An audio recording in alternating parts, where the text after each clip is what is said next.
ang mga kwento ng pag-ibig, kwento ng buhay at kwento ng pag-asa dito sa Barangay Love Stories. Love Stories.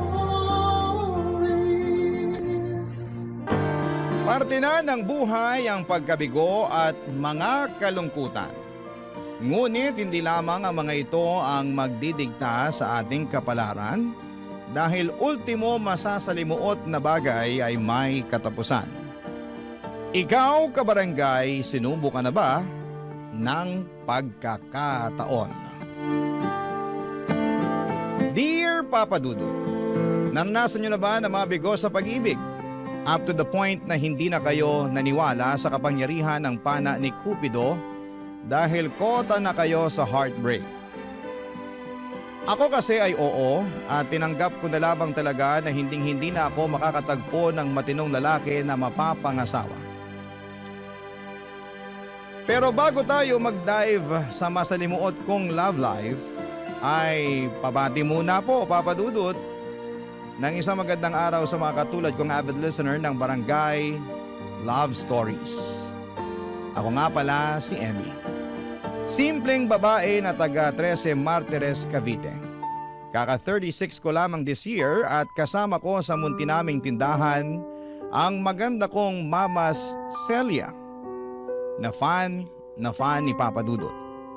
Sa katunayan ay siya ang humimok sa akin na magpadala ng sulat sa inyong istasyon upang maipangalandakan ko raw sa buong Pilipinas ang aking love story. Kagaya ng sinabi ko kanina ay medyo hindi talaga ako sineswerte pagdating sa aspetong yon ng buhay ko. At ang mama ko nga ang saksi sa bawat luha na iniiyak ko, sa bawat maling lalaki na nakikilala ko.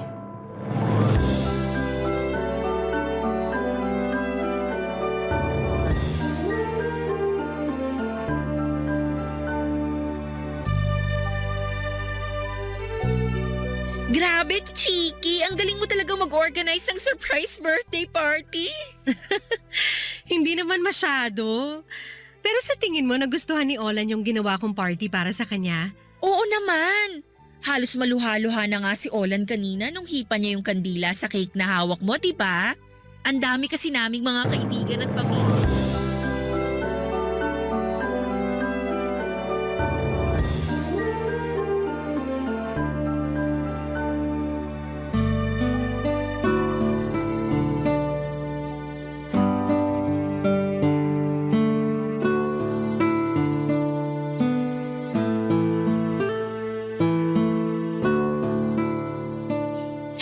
Tapos ayun, nagkahulihan na kaming tatlo. Oh, ano nangyari? Siyempre nagalit ako. Gustong-gusto ko siyang sampalin.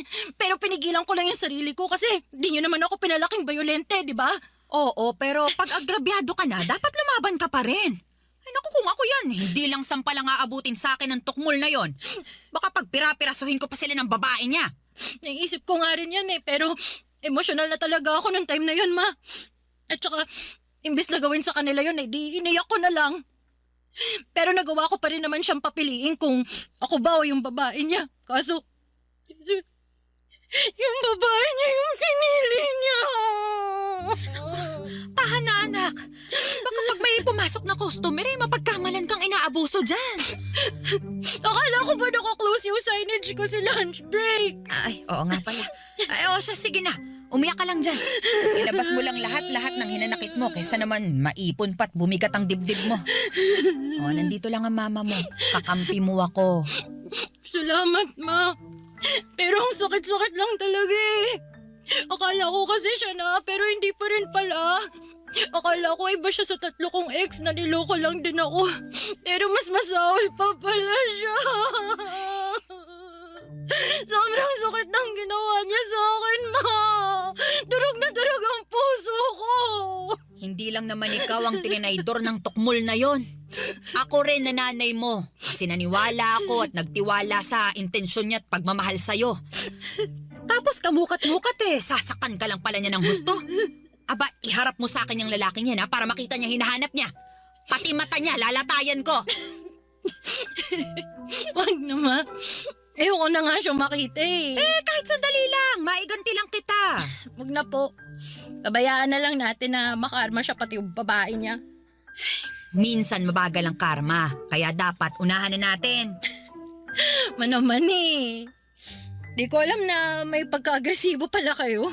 Agresibo lang naman ako kapag anak ko nang inaagrabyado, no? Alam ng tatay mo yan nung nabubuhay siya. Tatahi-tahimik lang ako sa tabi pero pag pamilya ko na ang inaapi, ipapasilip ko sa mga hudas na yun ang pintuan ng impyerno. Silip lang ha kasi hindi ko naman sila pwedeng patayin. Kumalma na po kayo, ma. Okay na ako. Nahimasmasan na ako kasi naiyak ko na lahat eh. Salamat din po, ma, kasi lagi kayong nakikinig sa drama ng buhay pag-ibig ko. Wala namang kaso yun kasi nanay mo naman ako. Pero naaawa ako sa'yo dahil lagi na lang ganyan ang nangyayari sa buhay pag-ibig mo. Mabait ka namang bata at walang inaapakang tao. Kaya bakit ba pagka malas-malas mo sa mga lalaking nakikilala mo? Ewan ko nga po kung bakit eh. Pero baka sign na po to na tigilan ko ng pakikipagkilala at pagbo-boyfriend kasi baka hindi talaga ako para sa pag-aasawa. Ibig mong sabihin ayos na sa'yong tumandang dalaga. Wala naman po sigurong problema doon, diba? Wala nga, pero hindi ba pwedeng magpabuntis ka na lang? Kahit wala na yung asawa kasi sakit lang naman sila ng ulo mo eh. Tsaka para lang may apo na ako, anak. Ewan ko sa inyo, ma. Kung ano-ano na lang sinasabi niyo. Biro lang. Hindi ko naman nilalahat na manlolokong mga lalaki. Meron pa rin namang mga kagaya ng tatay mo na loyal talaga sa asawa. Kaya lang dahil sa sobrang bait nung taong yun maagang kinuha sa atin ng Diyos. Pero ayun nga, naniniwala ako na makakatagpo ka rin ng matinong lalaki. Yung mamahalin ka ng tunay, aalagaan, irerespeto at siya na rin nawang makakasama mo hanggang pagtanda mo. Ay nako, suntok na lang po siguro sa buwan kung mangyayari pa yun. Basta ako, sinusumpa kong hindi na ako mai-inlove para hindi na rin ako masaktan.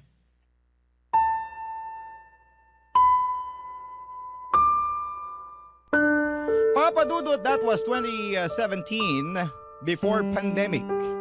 28 years old na ako noon at counting split at tumbling na lamang ay malapit nang lumagpas sa kalendaryo ang aking edad. Nakaapat na boyfriend na rin naman ako simula makapagtapos ako sa kolehiyo pero lahat sila ay may common denominator. At yon ay ang pagiging unfaithful nila. Kaya nga pagkatapos ng huli kong heartbreak ay sumumpa ako sa harapan ng nanay ko with matching pa-cross my heart pa na hindi ako ma-in love. Kaya naman binuhos ko na lamang ang lahat ng panahon ko sa munti naming negosyo. Mayroon kasi kaming mini grocery at bigasan. Kami lang ng mama ko ang namamahala noon simula nang namatay ang papa ko at yun na talaga ang main source of income namin. Lalo na noong nag-resign ako sa trabaho matapos kong ma-burn out. Sa kakailangan din kasi ni mama ang aking tulong. Mabilis na lumipas ang 5 buwan. Masasabi kong okay naman ang takbo ng lahat hanggang sa may asungot na dumating sa buhay ko na ang pangalan ay Nolan.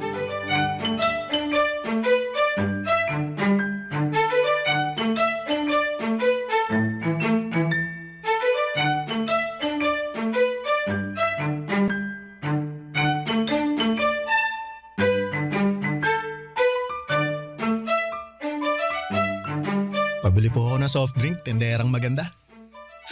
Pwede bang bumili ka na lang ng walang kasamang daldal? Dami mong sinasabi. Akin na yung soft drink mo. Ipapunch ko na.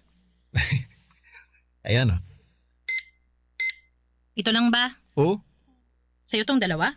hindi. Isa lang sa akin dyan kasi sa'yo talaga yung isa. Sige na, kunin mo na. Ha? Bakit binilhan mo pa ako? Gusto ko lang. Libre ko yan sa'yo, tanggapin mo na. Saka para may panulak dito sa dalawang bibingka. Eto. Para sa akin talaga to. Oo. Dumaan kasi ako sa palengke kanina tapos naalala ko na paborito mo yung bibingka kaya bumili ako para dalhan ka. Sakto, 3:00 na ng hapon, pang merienda mo. Ikaw talaga. Nag-abala ka pa. Tss, wala yun, ikaw naman. Saka alam mo naman na masaya ako pag nakikita kang kumakain, di ba? Bigla na lang ako nabubusog. Naku, ang corny mo naman. Pero salamat dito Na-appreciate ko. Pero ang dami naman ito. 3 bibingin ka pa talaga. Kasi kay mama mo yung isa. Sa'yo yung 2. Di ko pa rin to mauubos kaya tag-isa na tayo. Sige na. Kunin mo na to kasi mukhang wala kang pambara dyan sa soft drink mo Sige na nga, pero pwede ba akong magmerienda rito sa tindahan niyo para sabay na tayo? Ay, pwede. Para naman hindi na malungkot tong anak kong kumakain mag-isa. Ma, hindi naman ako malungkot Sus! Malungkot ka kaya kapag wala si Nolan. Ay sige na, doon na muna kayo sa may loob kumain. May mesa doon. Ako na muna magkakaharito. Doon na.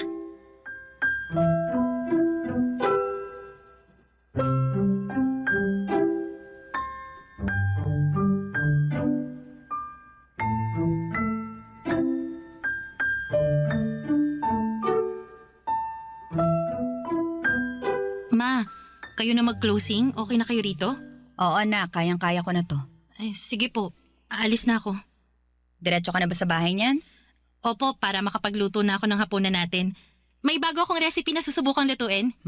Siguruhin mo lang na masarap yan, ha? Kailan pa ba ako nagluto ng hindi masarap? Paalala lang naman. O siya, mag-iingat ka na. Magandang gabi po, Aling Celia. At sa'yo na rin, Emmy. O, magandang gabi rin, Nolan. May bibilhin ka ba? Naku, wala po. Ang totoo, nandito ako para sunduin si Emmy kasi plano ko siyang ihatid sa bahay niyo. Kaya naman pala. Hala, hindi ako nagpapahatid sa kanya, Ma. Paano mo nalaman na uuwi ako ng ganitong oras, ha? Anong paanong nalaman nabanggit mo kaya kanina nung nagmemeryenda tayo. Sabi mo, uuwi ka ng maaga kasi magluluto ka. May nakita ka mong bagong recipe online. Yun naman pala, anak. Hayaan mo na si Nolan na ihatid ka para alam ko na ligtas kang makakarating sa bahay.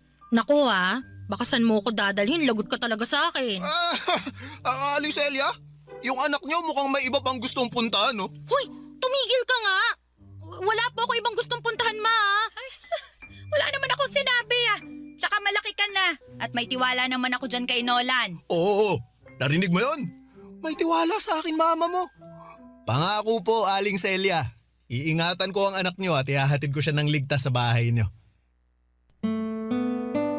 Papa Dudut, nagtatrabaho si Nolan bilang construction worker sa isang commercial building na ginagawa di kalayuan sa aming tindahan. At palagi sila ng mga kasamahan niya na bumibili na makakain at maiinom sa amin. Masasabi kong mabait si Nolan, Papa Dudut, magalang, lalo na sa mga nakakatanda, kaya nga tuwang-tuwa sa kanya ang mama ko. Bukod doon ay gentleman din siya at asikasong-asikaso niya ako, lalo na sa tuwing inihahatid niya ako sa bahay namin. May kalayuan din kasi ang tinitirhan namin ni Mama sa tindahan namin at maraming aso sa daanan. Kaya naman very thankful ako kay Nola noon kasi siya ang nagiging pananggalang ko. Biro lang. That time, 1 buwan na akong nililigawan ni Nolan. Alam ko na sumumpa ako noon na hindi na mai-in love. Pero ibang atake ng pagdating ni Nolan sa buhay ko. Hindi kagaya ng mga ex-boyfriend ko ay hindi bumilis ang tibok ng puso ko at wala akong nakitang imaginary fireworks nang magtama ang aming mga paningin. Sa halip ay pagkayamot ang naramdaman ko matapos niyang kindatan agad ako. Pero nung unti-unti ko na siyang nakikilala, ay pawang kapayapaan na ng puso ko ang dala niya sa aking buhay, Papa Dudut. Barangay Love Stories. Barangay Love Stories. At dahil nga sa pagiging maginoo ni Nolan ay nagka-developan kami, Papa Dudut. Oo, nagustuhan ko rin naman siya, pero ayaw ko naman agad ibigay ang matamis kong oo sa kanya nang hindi niya pinaghihirapan yon. Ano siya, sinuswerte?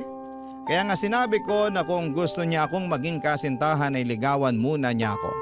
Bagay na ginawa naman niya at ipinagpaalam na rin sa mama ko. Sa loob ng 1 buwan na panliligaw ni Nolan ay nakilala ko siya ng husto.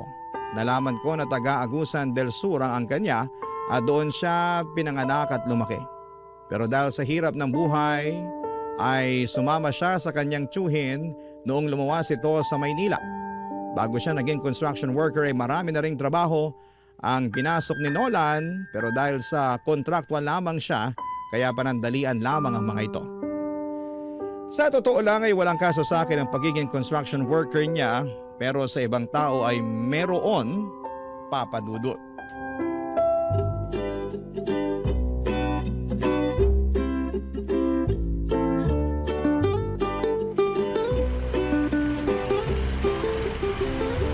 Buti naman naisipan mo na sumama sa amin ng mga tropa natin. Hirap mo na mayayain lumabas sa totoo lang. Kaya ito, sinundo na kita para wala ka ng kawala.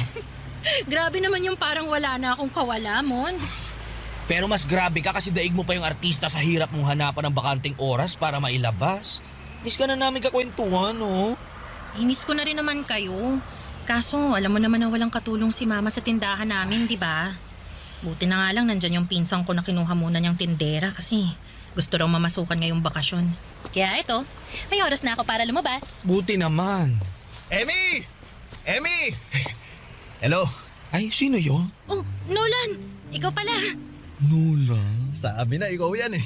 Papunta na sana ako sa tindahan nyo para makita ka pero ikaw ang nakita ko rito ngayon sa kalsada.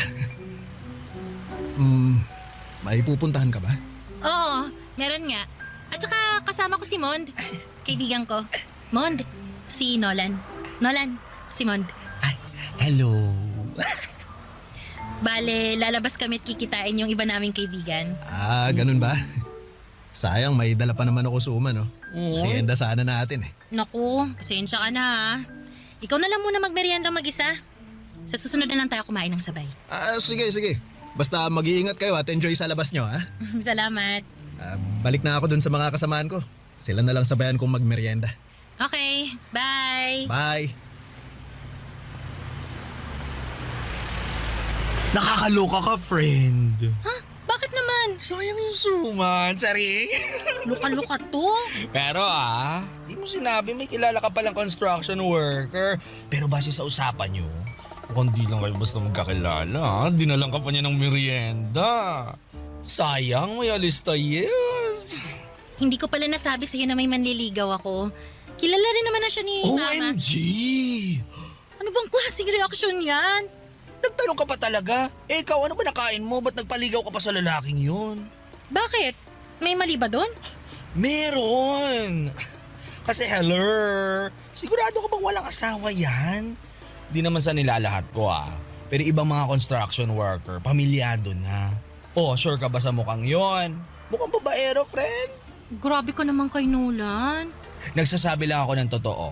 Para sa kaalaman mo, marangal ang trabaho niya. Tsaka, single siya katulad ko.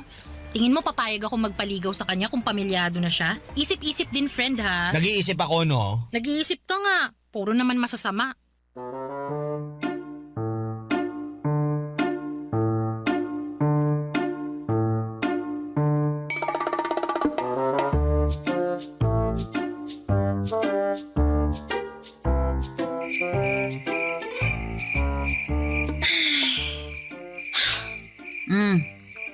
Kanino ko pa napapansin yung pagbubuntong hininga mo dyan, anak ka? May problema ba? Wala naman po, Ma. Hindi ako naniniwala na wala, kaya sabihin mo na sa akin. Makikinig ako. Salamat, Ma. The best talaga kayo. Tipong wala pa akong sinasabi, pero ramdam niya nang may pinagdadaanan ako. Eh ano pat anak kita at nanay mo ko, di ba? Ano ba kasing nangyari? May problema ba kayo ni Nolan? Wala po kaming problema ni Nolan. Ang totoo, gusto ko na nga po siyang sagutin Kaya lang, nagdadalawang isip ako. Sabi kasi ng mga kaibigan ko, wala raw akong future sa kanya. Dahil ganun lang yung trabaho niya. Kesyo ano raw ba tinapos ni Nolan? Tapos pinagpipilitan pa nila na babaero daw yung mga nagko-construction. Sabay hirit na hindi naman daw nila nilalahat. Saan ka ba nagdadalawang isip? Sa sinabi nila tungkol kay Nolan? Tapos na-realize mo na tama sila? O sa pagmamahal mo dun sa tao kahit na kasasabi mo lang na gusto mo na siyang sagutin? Hindi naman po sa nagdadalawang isip ako. Katunayan, sigurado po ako na mahal ko na si Nolan. Alam ko na gusto niyo rin naman siya para sa akin kasi mabait siya, gentleman, marespeto at makikita niyo talaga na mahal niya ako. Oo nga. Kaya lang, nalulungkot lang talaga ako dahil ganun yung tingin sa kanya ng ibang tao. Lalo na ng mga kaibigan ko. Ibig mong sabihin, nag-aalinlangan ka kasi ano na nga lang ba ang sasabihin ng iba sakaling sagutin mo siya. Tama? Ganun na nga po, ma. Pero hindi naman sila ang nasa relasyon, anak. Kayong dalawa ni Nolan. At wala naman silang alam sa mga bagay na nagawa at naiparamdam sa'yo ni Nolan. Kung may alaman sila, mababaw lang. Kakaunti, kumbaga. Kasi ikaw yung lubos na nakakakilala sa kanya. Dapat talaga tinitikom na lang nila ang mga bibig nila kung wala naman silang mabuting sasabihin. Maling-mali ang manghusga lalo na kung ang basehan lamang nila itsura at estado ng isang tao. Hindi naman tayo pare-pareho ng kapalaran. Kaya anak, kung mahal mo si Nolan, huwag kang matakot ituloy anuman ang meron kayo. Kasi ang importante, masaya ka. Masaya kayo. Yun lang ang isipin mo at wala nang iba.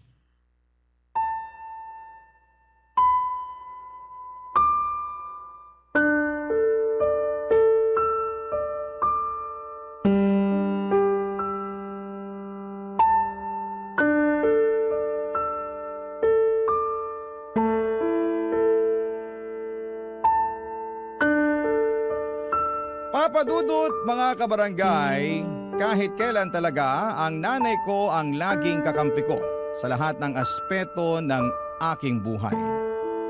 Nariyan siya para bigyan ako ng gabay. Alam ko sa aking puso na hindi ko na lang basta nagugustuhan si Nolan dahil mahal ko na siya.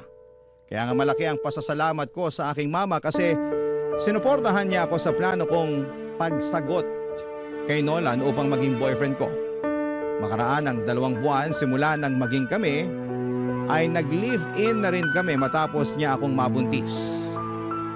Bale, doon muna kami sa bahay tumira at tumao pa rin ako sa aming tindahan habang nagtatrabaho po itong si Nolan. Kaya lang ay nakunan ako at masasabi ko na mas masakit pa yon kesa sa mga heartbreaks na napagdaanan ko. Taong 2019 ay sinubukan ulit naming makabuo ni Nolan pero sa pangalawang pagkakataon ay nawala na naman sa amin ang anak namin. Sobrang sakit, Papa Dudot, dahil bilang isang ina na 2 beses namatayan ng anak ay durog na ang puso ko. Bukod sa mama ko ay saksi rin si Nolan sa aking pagdadalamhati, Papa Dudot.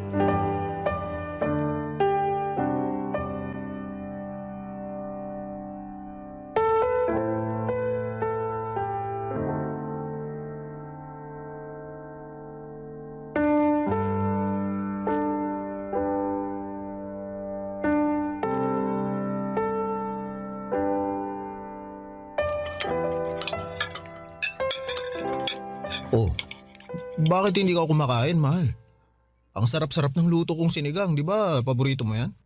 Oo nga, pero hindi ko malasahan eh. Nako, ay sakit ka ba? Wala. Pero wala lang din akong ganang kumain. Di nga ako gutom kaya matutulog na lang siguro ako. Uy, teka, mamaya ka nang umalis, mahal. Bakit ba? Anong bakit ba? Kanina ka pa hindi kumakain tapos sasabihin mo hindi ka nagugutom? Totoo namang hindi pa ako nagugutom. Sa lagay marunong ka pa sa tiyan ko. Hindi naman sa nagmamarunong ako pero bakit ka ba kasi naiinis dyan? Nagtanong ka pa. Sinong hindi maiinis sa kakulitan mo? Saan ka nakakita ng pinakain kahit busog? Sige nga. Nag-aalala lang naman ako sa'yo bilang asawa mo. Pues hindi ko kailangan ng pag-aalala mo. Kaya kong sarili ko. Oh, bakit ka ba sumisigaw? Nakakainis ka kasi. Alam mo, buti pa maghiwalay na tayo. Ha? Ano bang sinasabi mo dyan? Sabi ko maghiwalay na lang tayo. Kasi wala namang saysay yung pagsasama natin dahil wala tayong anak. Di ba? 2 beses na akong nakunan. Ibig sabihin walang kakayahan ang lintik na matres na to na magdala ng bata. Kaya laging nalalaglag at nawawala sa atin. Kaya naisip ko na baka ayaw talaga tayong bigyan ng anak. Kaya nga hiwalayan mo na lang ako para makahanap ka ng babaeng kaya kang gawing tatay. Bakit ko naman gagawin yun? Mahal kita. Hindi ka ba nakikinig? Hindi nga kita kayang gawing tatay. Hindi kita kayang bigyan ng anak kasi nga may problema yata tong matres ko. 2 anak na natin yung nawala sa atin, Nolan. At kahit na gustuhin ko pang subukan ulit natin, Natatakot na ako baka maulit lang yung nangyari. Ang sakit-sakit sa akin.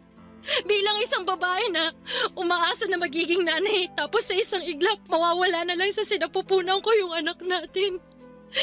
Na minsan ko naramdamang buhay na buhay sa loob ko. Kaya nga tinanggap ko na lang na hindi tayo magkakaanak eh. Kaya hindi kita pipiliting samahan ako sa buwisit na sitwasyon na to. Ako ang pumili na samahan ka at manatili sa tabi mo dahil hindi lang naman pagkakaroon ng anak ang habol ko sa relasyon natin, Emmy. Mahal na mahal kita at hindi ko kayang mabuhay na wala ka sa piling ko. Baka nasasabi mo lang yan sa ngayon.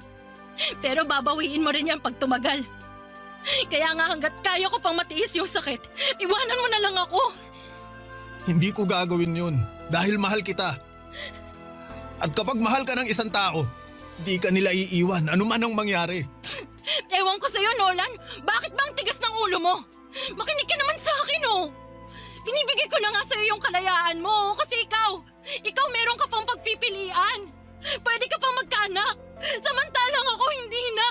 Ayoko nang magkaanak kung hindi naman kita makakasama. Ayos lang sa akin na hindi maging tatay. Ang hindi ayos sa akin, yung ipagtabuyan mo ako at mawala ka sa akin. Mahal kita, Emmy. Hindi lang sa mga panahon na mabuti, kundi lalong-lalo na sa mga pagkakataong sinusubok tayo. At nakahanda akong patunayan sa iyo yung pagmamahal na yun sa pamamagitan ng pananatili sa tabi mo. Kaya pakiusap, huwag mo na akong paalisin.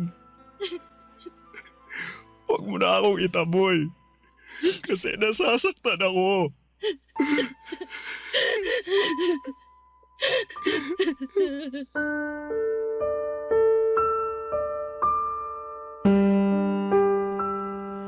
Papadudot kahit kailan ay hindi ko pinagdudahan ang intensyon at pagmamahal sa akin ni Nolan. Alam ko na malinis yon at mapagkalinga. Kaya nga ibinibigay ko sa kanya ng buong buo ang puso ko, ngunit lalo ko lamang napatunayan ang pagmamahal ni Nolan noong subukin na kami ng pagkakataon. At habang dumaraan ako sa pagluluksa ay alam ko na ganun din siya bilang tatay ng mga bata. Kaya nga hindi kami umalis sa tabi ng isa't isa. Bagkos ay kinabig namin ang aming sarili upang damayan ang bawat isa. Noong taong ding yon, makalipas lamang ang 3 buwan ay nagpakasal kami ni Nolan, Papa Dudut. Simple lamang ang naging seremonya at sa Huwes lamang kami kinasal. Kaunti lang ang aming bisita at walang masyadong naganap na programa sa reception. Ngunit ipinangako sa akin ni Nolan na hindi niya ako iiwanan habang buhay at pakamamahalin. Barangay Love Stories. Barangay Love Stories. Papadudot dahil nga kasal na kami ni Nolan ay pangarap na naming makapagbukod ng bahay. At kahit na ibig sabihin noon ay maiiwang mag-isa ang mama ko sa tinitirhan namin, ay muli pa rin niyang sinuportahan ang desisyon naming mag-asawa. Pero dahil wala pa kaming sariling bahay ay nagrenta muna kami ng apartment na malapit lang din sa tindahan namin na pinapasukan ko, Papa Dudut. Tulad ng dati ay nagpaka-busy ako sa pagtatrabaho at kinuha ko na rin yung pagkakataon upang libangin ang aking sarili. Pag-uwi ko naman sa apartment namin ay nag-asikaso ako ng hapunan namin ni Nolan. Masasabi ko na napakasipag ng mister kong yon dahil halos siya na ang kumikilos sa paggawa ng mga gawaing bahay pagkatapos namin kumain at bago matulog. Siya rin ang naglalaba ng mga damit namin tuwing day off niya at pagkatapos ay hindi siya pumapalya na ilabas ako para makapasyal naman kami. Kaya nga masaya at kontento ang puso ko kahit kaming dalawa pa lamang. Ngunit nagbago ang lahat simula noong nagka-pandemic, Papa Dudut.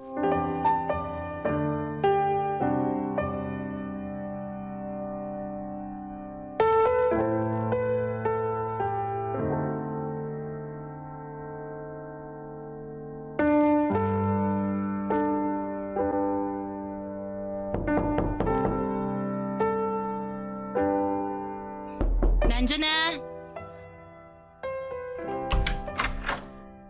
Ay, mahal. Hello, mahal. Ako nang bahala mag-disinfect ng sapatos mo dyan sa labas. Pasok ka na kasi mukhang pagod na pagod ka eh. Oo nga, hinahanap na ng puwet ko yung upuan eh. Upo ka muna tapos mag-spray ka ng alcohol. Isasara ko na muna tong pinto. O, sige. Gusto mo ng tubig? Mamaya na, di naman ako nauuhaw. Pero pwede bang mag-usap tayo kasi may sasabihin sana ako. Ano yun? Teka, uupo muna ako. Tungkol saan ba yung pag-uusapan natin? Medyo kinakabahan yata ako, mahal. Pasensya ka na ha. Kasi hindi magandang balita tong sasabihin ko eh. Ano nga kasi yun? Simula bukas, wala na akong trabaho. Ha? Bakit naman? Postpone yung proyekto namin dahil sa pandemic. At di naman daw kami kayang swelduhan ng amo namin nang wala kaming ginagawa. Sabi nila ipapatawag na lang daw kami pag naging maluwag na yung quarantine pero sino ba naman ang nakakaalam kung kailan mangyayari yun, di ba? Saka tinapat na kami ng forma namin na baka matagalan pa yun kaya mabuti pa maghanap-hanap na raw kami ng ibang mapagkakakitaan. Nako, ang hirap pa naman maghanap ng bagong trabaho ngayon dahil sa higpit ng quarantine. Oo nga pero hindi naman tayo pwedeng tumigil at umasa na lang sa ayuda ng gobyerno dahil matagal pa yun. Kaya nga may naiisip akong gawin kaso hindi ko alam kung paano ko sisimulan. Sige lang, sabihin mo sa akin. Baka makatulong ako. Gusto ko sanang mag-apply na rider. Yun bang nagde-deliver ng pagkain at kung ano-anong pasabay na pwedeng bilhin sa labas? Uso naman yun ngayon lalo kailangan ng mga tao dahil nga limitado pa yung pwedeng lumabas, di ba? Kaya lang, ang problema wala akong motor eh. Naisip ko namang hiram sa tsuhin ko pero hindi pa ako nakakapagsabi. Kaya lang, sabi mo nga, di ba? Uso yun ngayon kaya baka ginagamit din ng tsuhin mo yung motor niya. Ay, buti pa, kay mama tayo manghiram. Hindi ng motor kasi wala naman siya nun eh. Yung pera pambili ng motor, kahit yung mumurahin lang. Uy, naku wag na. Nakakaya naman sa mama mo, mahal. Hindi yun. Akong bahala. Tsaka sigurado naman ako na maiintindihan ni mama yung sitwasyon eh. Subukan lang natin. Kung may papahiram siya, edi salamat. Kung wala, salamat pa rin. Ay, kunin ko lang yung cellphone ko. Tawagan ko siya.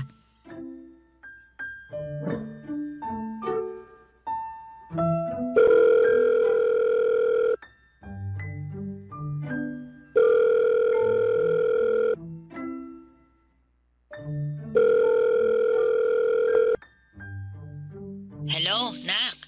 Hello ma, kumusta po kayo? Ayos naman ako dito. Kayo ba dyan? Nako, ayos lang din naman po pero may problema kasi kami. O ano yun? Nawalan po ng trabaho yung asawa ko gawa nitong pandemic. Pero plano niya sanang maging delivery rider. Kaya lang, alanganin kami kung makakahiram siya ng motor sa tiyo niya. Kasi nga, baka ginagamit din nun, di ba?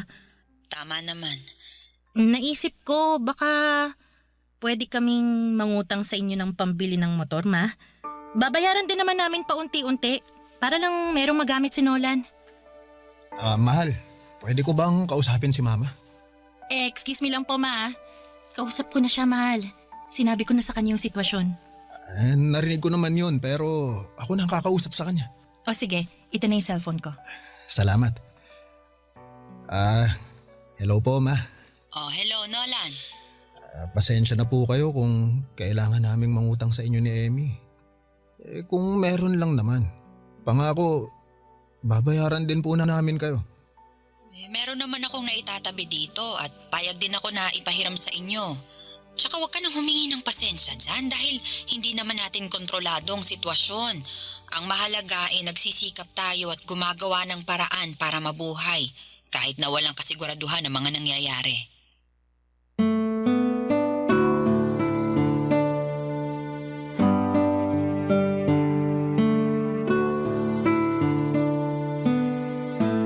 Papadudot malaki ang naging epekto ng pandemic hindi lang sa amin ngunit sa karamihan ng mga Pilipino na naghahanap buhay. Naparalisa talaga nito ng husto ang kabuhayan natin ngunit hindi nawala ng pag-asa ang asawa ko dahil madiskarte siya. Malaki rin ang pasasalamat ko sa aking nanay na nagpahiram sa amin ng pera upang maipambili niya ng motor na siyang ginagamit niya sa pagdi-deliver. Sobrang sipag at tiyaga ng asawa ko sa ginagawa niya. Kaya bilib na bilib ako sa kanya. Laging sinasabi sa akin ni Nola na gagawin niya ang lahat. Maibigay lang sa akin at sa magiging anak namin ang aming pangangailangan. At nakita ko talaga kung gaano siya ka-dedikado at ka-determinado. Bagay na lagi kong pinagmamalaki sa mama ko. Alam ko na nasa tamang lalaki na ako kaya masayang masaya ako. Isang gabi habang malakas ang buhos ng ulan, sa labas ay mayroong nangyari na masasabi kong nagpabago ng husto sa buhay naming mag-asawa, Papa Dudut.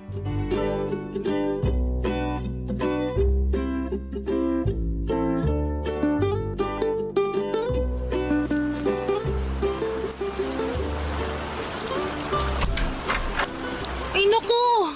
Basang-basa ka na sa ulan, mahal. Oo nga eh. Ang lakas, hindi kinaya ng kapote ko kaya umuwi na lang ako. Sayang tuloy yung extra na kikitain ko. Hayaan mo na muna yun kung ganyan naman kadelikado sa labas. Tsaka siguradong wala rin namang o-order dahil maaawa naman sila sa mga rider na susuong sa napakalakas na ulan na yan, no? Ay, teka. Kuha ko ng tuwalya para makapagpunas ka na.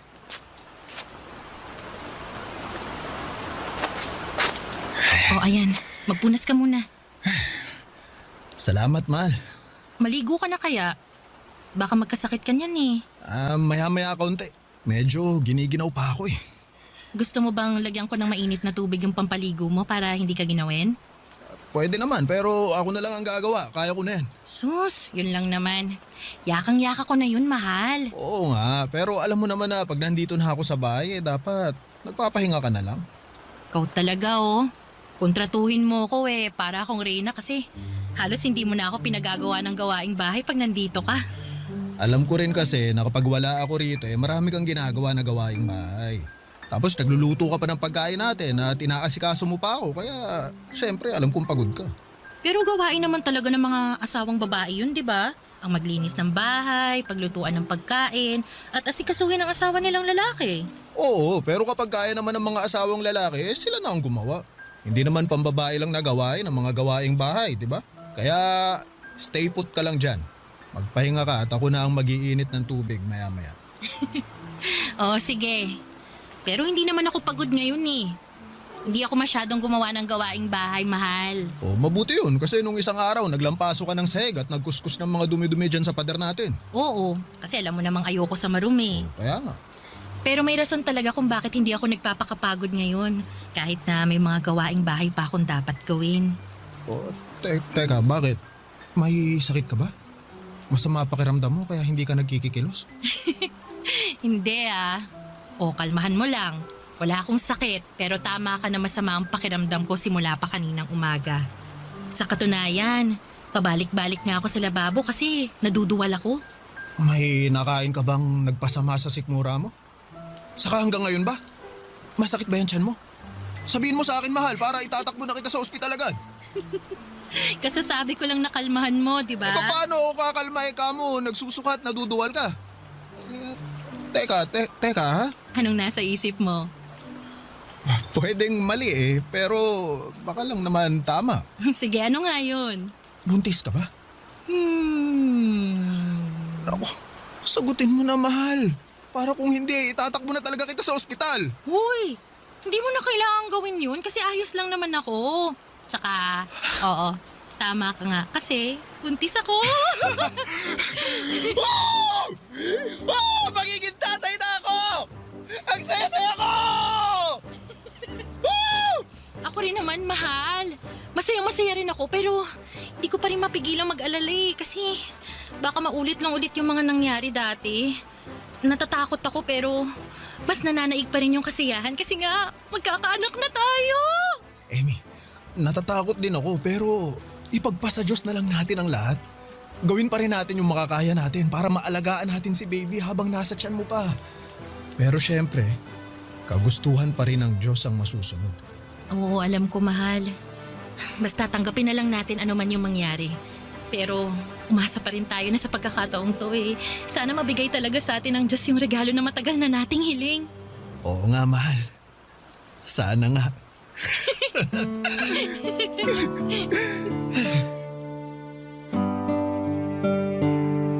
Papa Dudut, hindi naging madali ang pagbubuntis ko at todo-todong pag-iingat ang ginawa ko upang hindi mawala sa amin ang aming anak.